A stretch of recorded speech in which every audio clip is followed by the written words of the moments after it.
વિક્રમ ઠાકોરનું real name વિક્રમ ઠાકોર છે.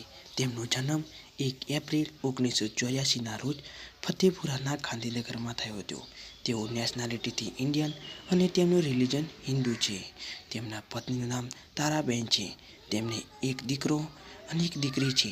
દીકરાનું નામ મિલન ઠાકોર છે અને દીકરીનું નામ પૂજા ઠાકોર છે. વિક્રમ ઠાકોર એ ઠાકોર જાતિના છે. તેઓ એક એક્ટર, સિંગર અને ડાયરેક્ટર છે. વિક્રમ ઠાકોર પાસે એક ફોર્ચ્યુનર કાર છે. વિક્રમ ઠાકોરને ઇન્સ્ટાગ્રામમાં એક સોશિયલ એકાઉન્ટ પણ છે. તેમનું નામ છે વિક્રમ ઠાકોર. તેમાં 1 મિલિયનથી પણ વધારે ફોલોવર થઈ ગયા છે. વિક્રમ ઠાકોર એ ગુજરાતીમાં સારા પિક્ચરો બનાવે છે. જો મને આ વિડીયો ગમ્યો હોય તો અમારી ચેનલને સબસ્ક્રાઈબ અને લાઈક શેર જરૂરથી કરી દેજો અને કોમેન્ટ કરજો.